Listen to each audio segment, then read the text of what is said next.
Welcome to the Beer, Rum, and Rock and Roll podcast. Saving rock, one conversation at a time. If you're watching on YouTube, do me a solid and hit that subscribe button. You can also follow us on Apple, Spotify, Facebook, Instagram, and X.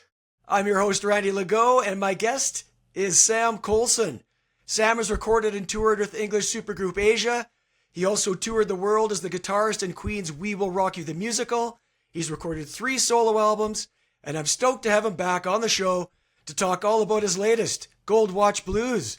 Welcome back, Sam. How are you, man? Thanks so much, Randy. What a lovely introduction. Can you tell some of that stuff to my wife? She might want more than that. How are you, my friend? I'm good, man. How's your summer? I guess it's over. How was your summer? Oh, it was fab. Yeah, we went back to England, had a little holiday, spent some time with the kids in London, doing all the touristy bits. Yeah, nice little break. How was yours? It's pretty good, man. It was pretty low-key. Stuck around here for the most part. Andrea and I jetted off to Vancouver to see the Stones on July 5th, so that was fun. Oh, man, I'm so jealous. Yeah, I did that.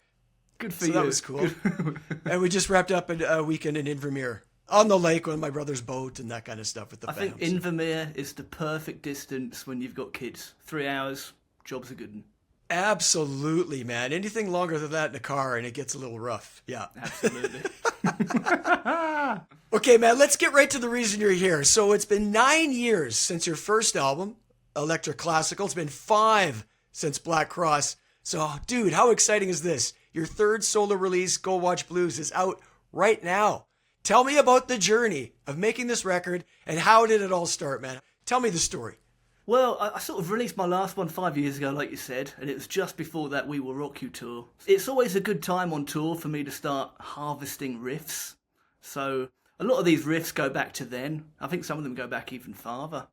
Working on some riffs, working on some new music, and I got back off the tour and the pandemic hit and I thought, man, what can I do to be productive? So I started singing.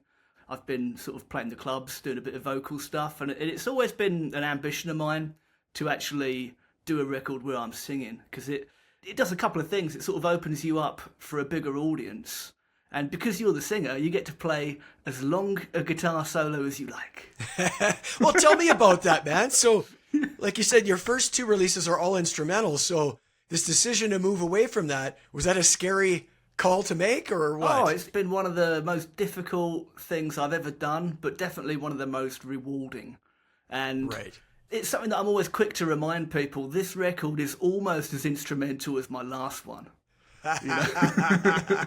It's mostly solos. That's the whole point, isn't it? But it's nice having some vocals in there just to open you up to be able to tour this in a trio, because it's a pretty hard sell to try to get someone who's not a guitar player to listen to guitar music for a whole night. It's not a tough sell for me, yeah. But, yeah, I get it. But you play a bit. A bit, yeah. But I love that all-instrumental shit, but I'm a nerd. What can I say? Oh, me too. So, you produced it yourself with an engineer. Why don't you tell me about that? Who is at the helm of this thing? Yeah, so the way I've recorded this, all of the guitar parts, that was the first thing that I recorded. And I sort of programmed some drums, and I played some, bonehead bass. I've got a little bass in the studio here. So I demoed it all out, and I think I sent all of that stuff to Chad, who played drums for me, Chad Melchard, who did the We Will Rock You tour. Okay. Sent that stuff to him. He laid some drums down. Then it got passed on to Chris Byrne, who laid some bass down. And it's actually incredible how much those 2 guys added. It's like a punch in the face having those 2 on a track. It's just incredible. What a great rhythm section. And it's kind of interesting because it's easy to, keep overdubbing and keep making, more layers on there. I kind of wanted it to be sort of a live feel, and I think if I was a bit braver, I probably would have recorded it live, Right. But it definitely has that kind of a live feel. I think vocals was like the very last thing, and then local legend Russ Broom made it all sound great. He mixed it and he mastered it, and it's been a journey. I finished guitars probably early summer of last year, so it's been sort of an interesting journey piecing it all together and getting people to play solos on the top. I've got Paul Gilbert playing some guitar on one of the songs. I've got Jeff Downs from Asia and Yes also playing on a couple of songs, and Fred Mandel, whose name you might not know, but he is just a phenomenal musician who's worked with so many people. He's worked with Van Halen, he's worked with Brian May, you know, what else has he done? He was in Elton John's band for 6 years. Who are they? That's amazing. And he's a local lad, he's from Saskatchewan. Wow. Hey, I was born in Swiftcurrent, Saskatchewan. There you go.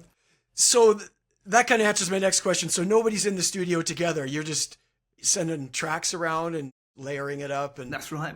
And actually, a really cool thing that came out of that actually is recording guitars. I actually recorded a DI, which means it's like just guitar signal with no amp. And then we actually spent a day, me and Russell, we spent a day at OCL running all of the takes through 6 or 7 of our favourite amplifiers. And that honestly was one of the best days of my life. It was just a proper guitar geek journey. And all of the stress of playing well was removed from the studio situation. All we had to do was tweak the amps and effects pedals on top, and it was a brilliant way of doing it. I definitely recommend that. That sounds fantastic. So do you agonize over which guitars you're playing on which songs and which amps and all that kind of stuff? Well, not really. In fact, all of the rhythm guitars are just one guitar. It's my red Fender Strat. It's a made in Japan one from 1996. So every single rhythm guitar is that. And I was actually recording guitar solos at home here, and I think a lot of it just depends on which guitar's got, you know, fairly new strings half the time. You know, it comes down to that a lot of the time. I'll just sort of go through a few guitars and see what kind of sits best for the track. Because, man, you could go nuts. There's so many different ways you could go tone-wise, too, and all the modeling and whatever you're going to do, right? You got to put a pin in it at some point. That's the great thing about doing the DI as well, because you can spend all of the time you want tweaking after the fact, you know. So I see. Definitely recommend that to anyone who's thinking about doing some recording. Well, talk to me about your songwriting process, Sam. Like, does it usually start with the riff or the lick, and do lyrics come later? I'm assuming that's how it works? That's right. Yeah, it starts with the music. So, you know, times that I'm on the road, pretty much all I do is sit in the dressing room and play guitar. So I'm getting these long practice sessions. And I'll just sort of record riffs on my phone that I think are good, and I'll compile them into like a long video, and I'll watch it back when I get off the road, and I'll just sort of see which pieces kind of fit together. From there, I start demoing, just using some drum machines and some bass from just me. Yeah, sort of melodies for vocals, probably a bit easier than lyrics. It was a bit of a process trying to get the lyrics. What I ended up doing was just buying a book, and I just, you know, scribbled out a load of ideas, and gradually they got better. And the rhyming dictionary, right? Yeah, the rhyming dictionary. Yeah. Google is your friend for rhymes. Now, from my ears, there's a bit of a shift from, let's say, Black Cross to this in terms of it's less rock, more blues-based, I think, a blues tone to it. Talk about that move to that direction and what you were thinking there. Well, I suppose so much of that is it just works so well in a trio. Right. And half of my reason for doing this is having songs that I can play live. And, you know, blues has always been a big favourite of mine. And, you know, it's maybe a bit too rock for blues and a bit too blues for rock. It's somewhere in the middle, really. It just works well live, doing the blues stuff. That makes sense. Yeah. And it's something that I love listening to. It's usually some blues stuff that's on in my house. Man, I love it too, dude. Okay, well, let's talk about some of these tracks, man. There's 11 of them. Let's start with Winning Ticket. Sure. I love the riff and the groove. It's a real toe tapper. That was on my notes. Man. Yeah, I really dig it. Tell me about that one. Well, it's got like a little riff here.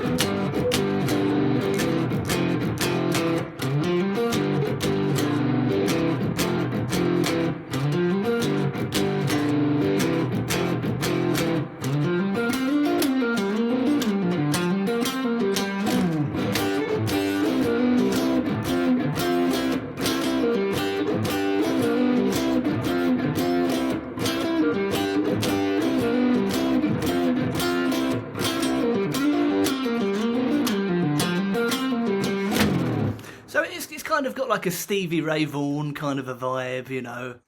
Especially sort of lyrically, I'm thinking about Pride and Joy, just sort of doing a, you know, love song, blues shuffle type thing.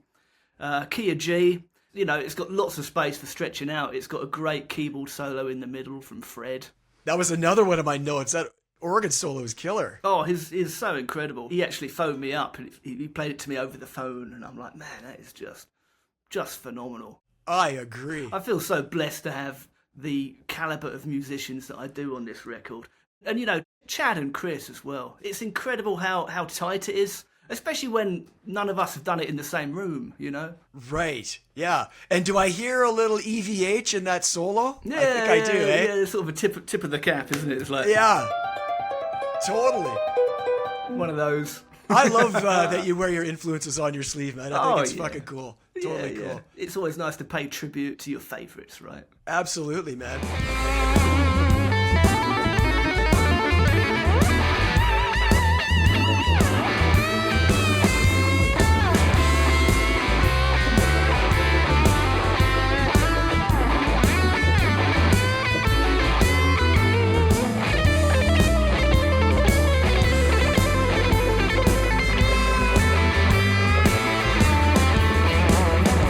Let's talk about another killer tune, Shire. I love the piano off the top, and throughout the track for that matter. Feels like a real band throwing down in the studio, even though, like you said, that's not the case. It sounds like that, man. And even though your guitar's the main focus, man, those other instruments are shining on this one too. It's killer. Right on, man. Yeah. This is actually a guy called Morgan McKee on keyboards. He's a guy I've known for such a long time. I met him in China. He played in the same band that my wife played in. He played keys in that band. And that's back in 2007 that I met him. And he lives up in Red Deer, and he did it all remotely. He played on a couple of songs. To me, it sort of added like a Guess Who kind of a vibe.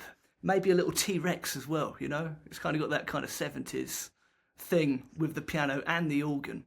And it's so nice to have organ underneath guitar solos, because it just gives you that kind of Deep Purple kind of a vibe sometimes. Nothing wrong with that. Absolutely, man. Yeah. Talk to me about the solo in this one. Like, it goes back and forth between two pretty different tones and feels. You're dueling with yourself. Yeah. No, this is actually Paul Gilbert. Oh, is it Paul? So it's me and Paul trading off. That'll do it. Tell me about that, man. Yeah. So I think Paul takes the first pass. Paul's first, then me. Okay. And just back and forth until it's over. And I just sort of sent the track to Paul and I said, please be as shreddy as you like. Mission accomplished, yeah. It's just such an honour. He's such a huge influence on me and just one of my favourite players and just such a great guy. So I'm thrilled to have him on here. It's great that he used a wah-wah too. That's sort of the easy way to tell us apart is he's got the wah-wah and it's much faster. And it's faster. And man, you gotta be faster than you, dude. Holy shit. Yeah, that guy can motor. Oh my God, he's the best.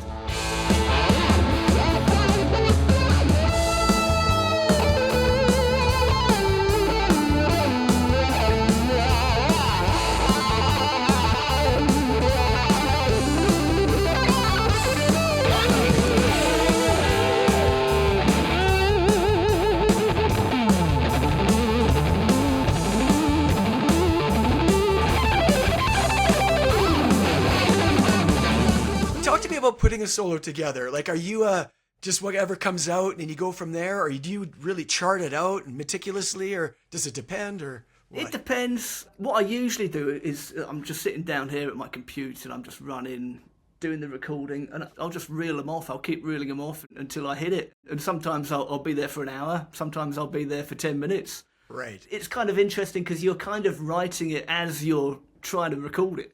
Because sometimes you might get lucky and you might hit gold on the first one. So I'm always recording. I tend not to punch in too much. It's nice to try to have it be one take. And every guitar solo on here, it's no punching in. All of it is just one take through. I've actually recorded videos of all of the actual takes. So I think I'll be sort of releasing those. Oh, cool. Down the line a little bit on YouTube. Right on, man. Now, I fully expected a slow blues to make an appearance, and it does. Yeah. And man, do you deliver on this one. The title track, Go Watch Blues. It's amazing, man. It's fantastic. Thank you. Yeah, tell me about that one. It's kind of a twisted blues here. So it's in B minor. And it's got some diminished chords, which It's sort of like a moment of tension. And it resolves back to the B minor. So I think I'll just take you through sort of 12 bars. So it's B minor, which goes to E minor, and then up to the sort of relative major, and then back to the B minor.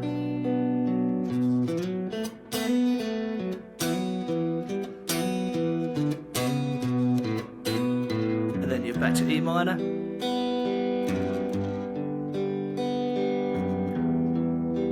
Here's the diminished, and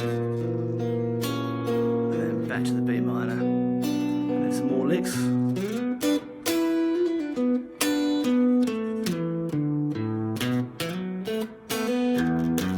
That's the G, F sharp, and then back to the diminished, and then B minor.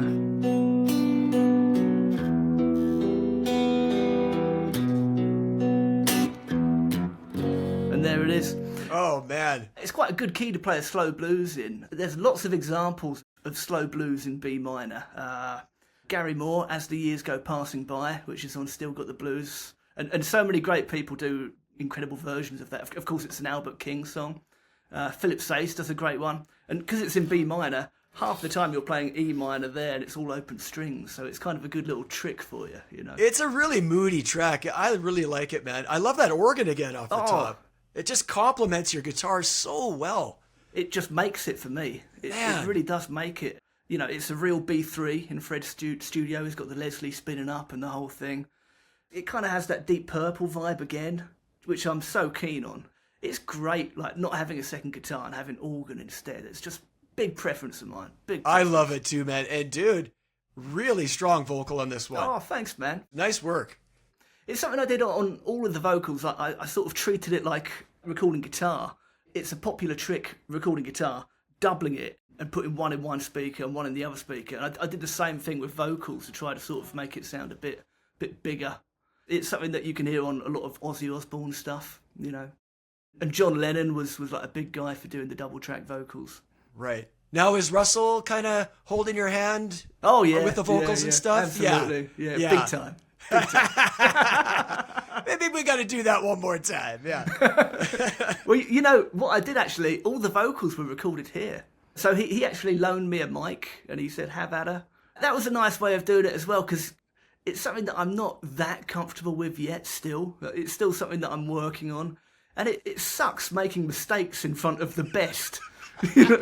and Russell is truly the best. Right. And it's nice to sort of get all of the stuff done here. I sort of did 4 passes at it, and then I comped from those. So I sort of took a little bit from each one and just sort of did that myself and then sent it to Russell and said, "Please make it sound good."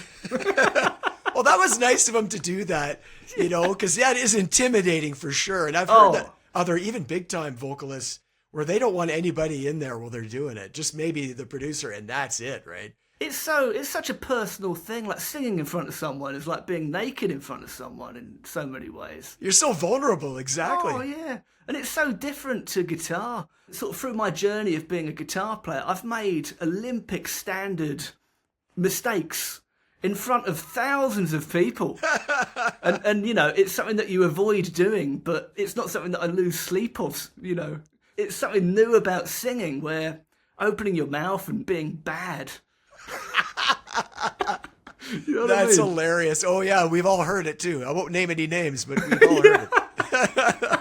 You know, as great as somebody like Slash is, for example, I've heard him say numerous times that he wants nothing to do with the microphone. He can barely introduce the band. You can just tell he's so uncomfortable. Oh, yeah. He wants to hide behind his guitar and just rip it, right? It's a scary place to be. It's the flip side of the coin. If you're the singer, you can stretch out for as long as you want. You're the band leader, and Right. that's why I've done it, really, if I'm honest. When you're close to blowing your fuse, keep on sipping down them gold white screws.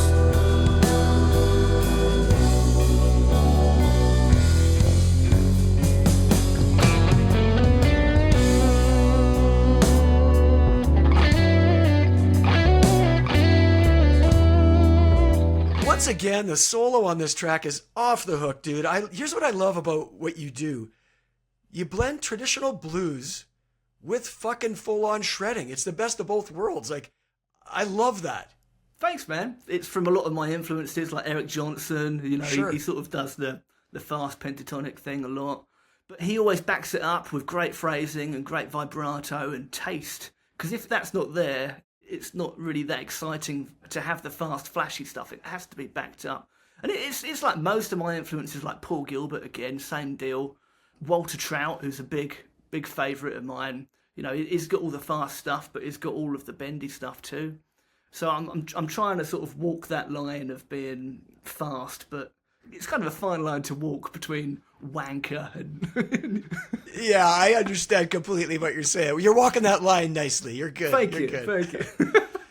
Now, of course, you had to throw in a couple instrumentals. I mean, that's just the way it is, and I like it that way. Yeah, so talk to me about BWV 999. Like, what's the inspiration for that one, and what does that title mean, man? It's an old Bach piece. Oh! Yeah, it's an old J.S. Bach piece. So it's a study in D minor, and what I really love about it goes from D minor and it ends A minor. I'd play it now, but I can't remember it. Fair enough. But it kind of introduces the next song nicely, because it ends in the same key that the next song starts in. So it's kind of a nice little prelude to that. And, you know, J.S. Bach is just the greatest of all time in so many regards. So it's nice to have a little bit of that. It's kind of funny putting some Bach on a blues record, but there you go.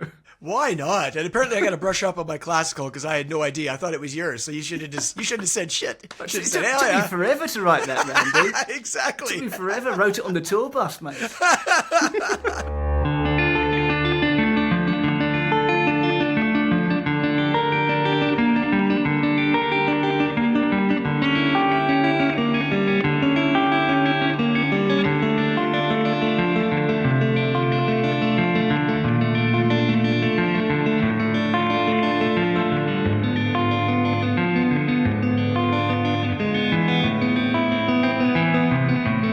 Okay, how about Chaiwala? What's the deal on that one? Yeah. Yeah, so chaiwala is an Indian term for tea maker. Okay. Yeah, and tea is my favourite thing in the world. I probably drank at least a gallon of tea already, and it's only 20 past 12. Ah, you Brits and your tea. Kettle's always on at my place. And it's kind of interesting because the length of this song, in my opinion, is the perfect amount of time to brew a cup of tea. Aha. So if you get the kettle on, get the water on the tea bags in the pot, and you play this song, it'll be ready to pour by the time you're done. Perfect. Talk to me about the guitar tones on this one, because they're really cool. I'm sort of going for that sitar kind of thing. It's a Gretsch resonator. It's the picture on the front of the record. It's that one. Right, a little Brothers in Arms action. Yeah, that's right. Yeah. Yeah. So it's kind of an unusual use of a resonator, but I tried to sort of bend the strings and try to make it sound Indian somewhat. It sounds cool, dude. Yeah, absolutely. Yeah, it's sort of like a George Harrison type of thing.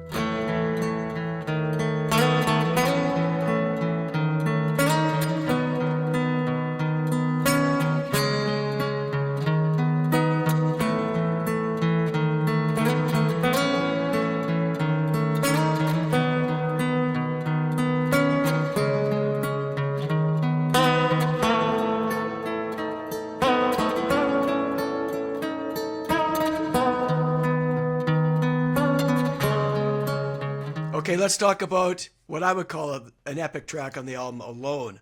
I love the way this one builds and builds and builds. And that cool guitar vocal treatment towards the end, man, that's powerful shit, man. Right on, man. It probably ends up being sort of one of the heavier ones at the end. It kind of opens up slowly.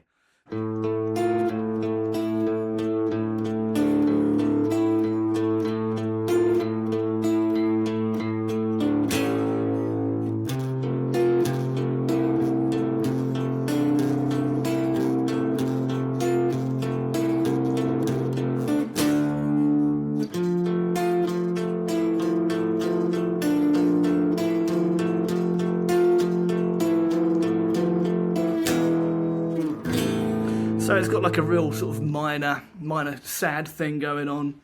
I think one of my favourite things about this is Chris Byrne on bass played that exact same riff on the bass. Awesome. So he's doubled that.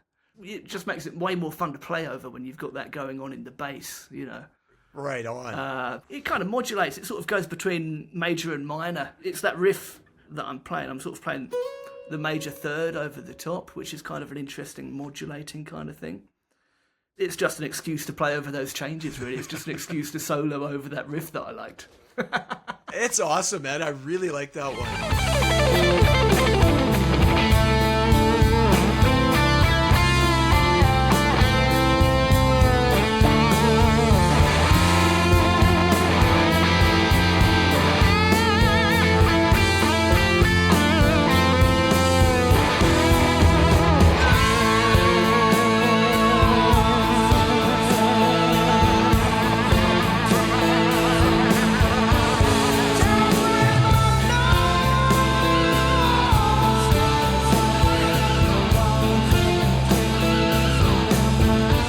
You know me well enough to know that I think Jeff Beck is the GOAT.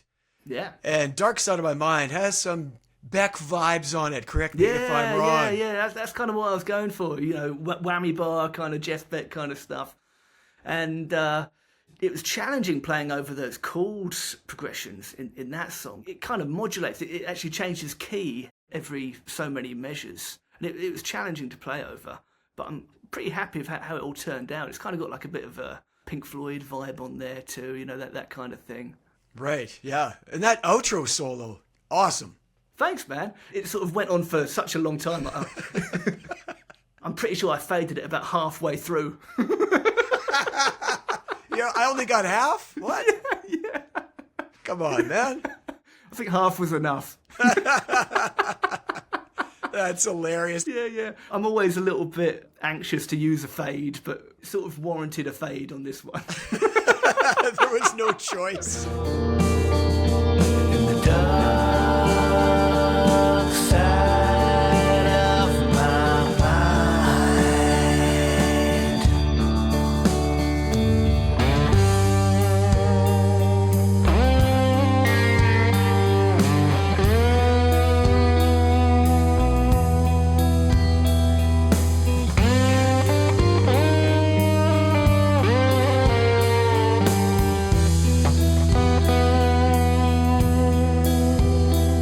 Okay, speaking of the last one, let's talk about that closing track, The Wild Awaits. Yeah. It's got a really different vibe to it. And are you playing harmonics on that main lick? Is that what I'm hearing there? Yeah, you're absolutely right. It's kind of a Joe Satriani sort of takeoff. Can't remember it now. It's pretty similar to... Like Summer Song. Yeah, it's sort of that kind of vibe. And then it goes to the 4 chord.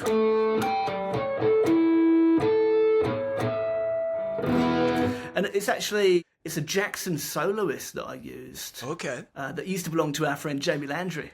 Oh, yeah. It's got a sustainer pickup in it, so it's kind of fun at the end, you know, holding some of those long notes, and definitely feeling inspired by Neil Schon. I'm pretty sure his signature guitar's got one of those in it. He uses it to great effect live, that's for sure. You can go have a bite and you come back and it's still, Yeah.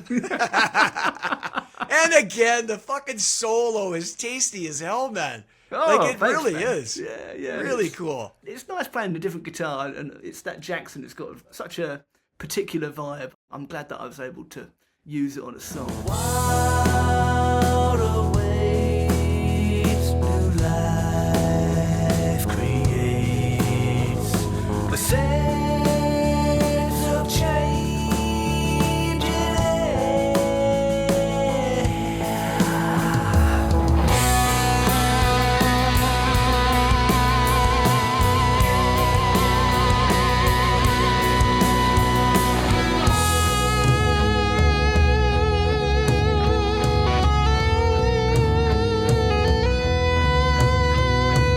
Now, the way you clearly that you recorded this, sending tracks around, had to be like Christmas every day, where these high caliber musicians are sending you back shit, and you're like, oh my god, this is amazing. It's probably the favourite part of it for me is having these guys put their input and send it back, and I get to listen to it. It totally is like Christmas, man. It's brilliant. Talk to me about the cover art, man. It's really cool. Like, whose idea was that? And It's my friend David Hurd, who's a local lad, and he took some nice photos of me. This is actually by the YMCA in Calgary. It's a nice hill there, and it was a nice blue sky Alberta day. right on. And it's kind of a bit of a pun because gold watch is London rhyming slang for Scotch. Oh, okay. That's kind of the whole thing there. Gold watch. I've got my gold watch, and it's a Casio. It's a Casio that I'm wearing there. The Casio. $30 from Walmart, mate. Oh, man. Well, you say it's by the YMCA, and now I just popped into my head. Motorhead, Ace of Spades, they're standing on that pile of dirt's in a fucking parking lot somewhere. It's not the desert or whatever, but hey, all you whatever need. works. Who cares? all you need, isn't As it? long as it's in the frame, who gives a shit, right? Well, man, I know we're friends, and it might sound like I'm blowing smoke, but you know me. I tell it like it is. I wouldn't tell you if I loved it if I didn't, and I think it's fantastic, man. The playing is incredible. Like, if you like guitar, blues-based rock with some serious shredding on it, with the organ, some diverse feels, this is right up my alley, and it's going to be up a lot of people's alleys, man. It's killer. Thanks, Randy. You got to be proud of this, dude. You must be. Yeah, it's so nice to have it out now. I've been working on it for a couple of years. It's great to let it go out, and I've actually got physical copies that you can get on my website. It's samcoulsonmusic.com. Okay. And actually, I've got this one, the new one. I've actually printed up the old one as well, which I never had before. I actually never did any physical copies of the last one. Oh, you didn't, eh? So you can get those, and my first one, you can get all of them on my website, digital download or physical copies. So maybe talk about that. So, I mean, this is a lot of work. I know people don't realize that. You know, this doesn't just happen in a fucking month. This is years of writing and recording. Talk about that, and you put it out there in today's music industry where, you know, people are basically getting music for free. Maybe talk about the mindset around that as a musician. Do you know what I mean? Yeah, it's tricky, isn't it? It's getting harder and harder to make money in the music business. But recording music is such a joy, and it's such a wonderful thing that I love doing. It's nice to sell a few CDs and be able to make it happen. I'm hoping to be able to do some touring with this as well in the not too distant future, and, you know, sell some CDs at the gigs and all of that stuff. But yeah, it kind of is a funny time to be alive, where music is so available that a lot of people have sort of lost their appreciation for it almost, you know. Totally, man. It's medicine for me. It's medicine listening to it, and it's medicine making it. It's the connection with the musicians, which is just as special, you know. Well, you kind of answered my next question. I was going to ask if you're going to be playing this stuff live at any point. Like, do you see these guys you made it with as being part of your band, or would it be a completely different thing? Absolutely. Chad and Chris, literally the best rhythm section ever. So I'm hoping to be doing some stuff. I'm not sure when, but, you know, not too distant future. Right on, man. Okay, man, are we good? I think we're good. Okay, man, that's a wrap. Thank you so much, Sam, for joining me. It's always a pleasure talking to music with you, especially when it's yours. I mean, come on. Much appreciated, man. Great catching up with you, my friend. Absolutely, man. If you want to know what Sam's up to, check him out on Instagram, Facebook, X, YouTube. He's everywhere, man. Thanks to you guys for tuning in. We really appreciate you taking the time to hang with us. Check out Sam's new album, Go Watch Blues. Wherever you get your music, you'll find it. You won't be disappointed. It kicks ass. You can find us on all the socials, wherever podcasts are broadcast. And if you're watching on YouTube, don't forget to hit that subscribe button, kids. And until next time, on behalf of Sam and I, keep rock alive. Peace out. Rock and roll. Much love.